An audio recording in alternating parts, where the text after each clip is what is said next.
most of you would remember the last time we stopped at what is happiness and the definitions. I mean, we just spoke about what happiness is, and then we spoke about a lot of things apart from that. What did we end at? Does anyone know that? I just remember we were talking about happiness, nothing more. Okay, so most of you would recall, and I would like to say that again. Happiness is a state of mind. We ended at what makes us happy in relationships. Now, I'm sure when I say relationships, a lot of brows are going to go up.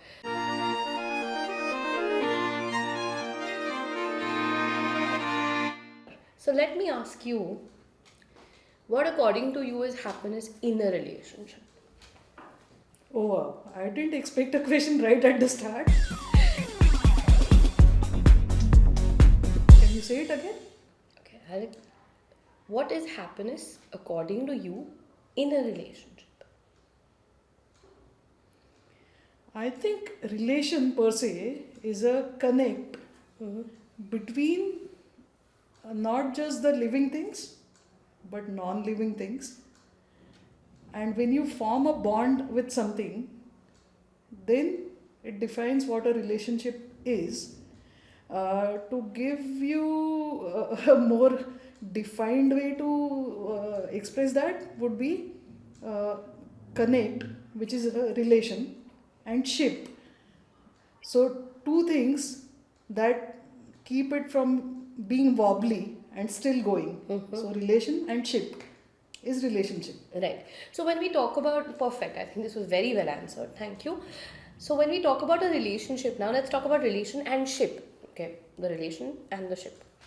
So that's continuity. That's going ahead. That's making sure things don't wobble. Okay. So it is extremely important when we say there is a relationship I have with somebody. It is extremely important at the same time to notice and acknowledge that I have a relationship with myself too. And a relationship itself is probably one of the most basic relationships we'll ever have. We've always had a relationship with ourselves. Look at it this way, that since you were born, you were always there for everything. So that is that one person who is constantly there, is constantly now, and will constantly be. Okay, so that is that person who's been traveling through relationships for many years. Okay. So that gets to an important point about what about having a relationship itself? How would you define a relationship with myself? Honestly, I've never thought about this, but when you say relationship with myself, I would maybe think about it as something that I feel when I feel happy, something that basically excites me, maybe. Something also, even though it feels distinct at one end when I say that I should feel excited. I should also, again, going back to the last episode, I should also feel the peace when I go to bed. I should be excited to do things that I wish to. I should inherently not feel stressed, and that's what I mean when I go to bed. I should feel at peace. Absolutely. So you're so right. So relationship itself is not only about all the things that you said, which are absolutely correct, but there is another part to it also. Relationship itself means how much do I value myself in my eyes? What are the value systems that I come from? What is it that I find the most important about me and my life? How is it that I might want to groom my personality to be like?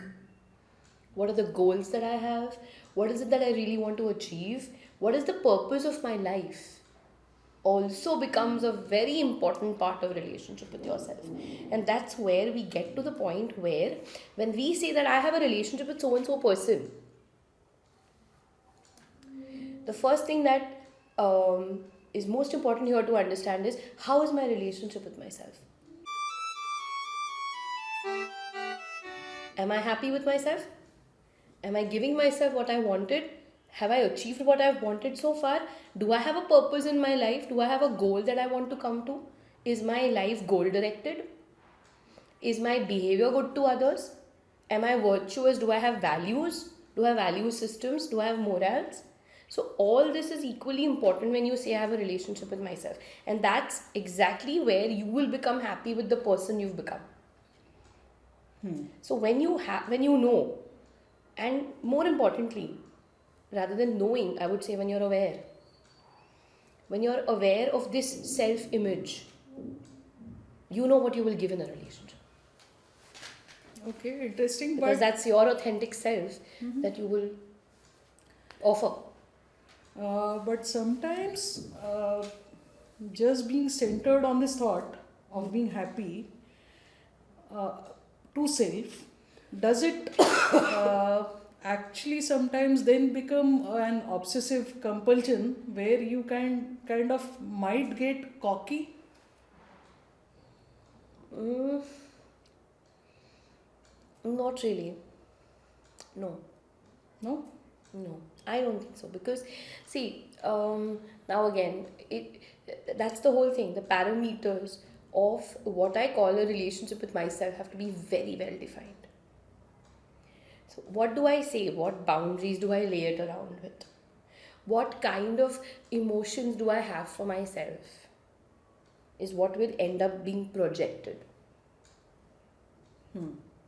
So, what is there inside, what I feel about myself, is what I'm going to be offering to the other person. Because that is going to be based on my emotions, my feelings, my thought process, and that is the projection I will have of myself on the other person. Yeah, I get that. But for example,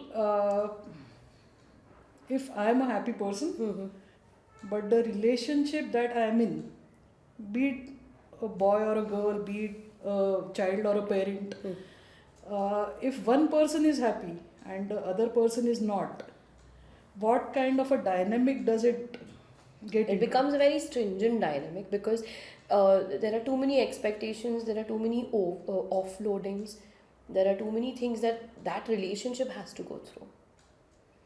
And in that case, what does a happy person do?